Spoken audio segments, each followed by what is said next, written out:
പാണ്ഡവപക്ഷത്തേക്ക് കൂറുമാറിയാൽ കർണന് ലഭിക്കാൻ പോകുന്ന സൗഭാഗ്യങ്ങളെക്കുറിച്ച് ഭഗവാൻ കൃഷ്ണൻ വാചാലനായി.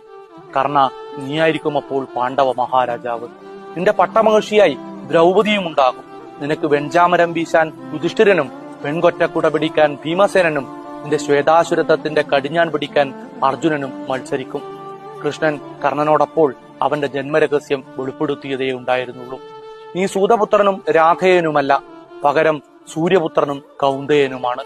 കൗന്ദയൻ എന്ന വാക്ക് കേട്ടപ്പോൾ കർണൻ ഞെട്ടിവിറച്ചു. പക്ഷേ വികാരങ്ങൾക്കപ്പുറമാണ് കർണനെ സംബന്ധിച്ച് ധർമ്മം. കൃഷ്ണ, ഇനി എനിക്കെന്തിന് രാജ്യം?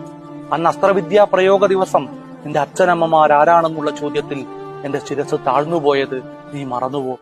അന്ന് ആ കാഴ്ചത്തട്ടിലുണ്ടായിരുന്ന എന്റെ പെറ്റമ്മയ്ക്ക് ഉയർത്തണമെന്ന് തോന്നാത്ത ആ ശിരസ് ഉയർത്തിയത് ദുര്യോധനനാണ്.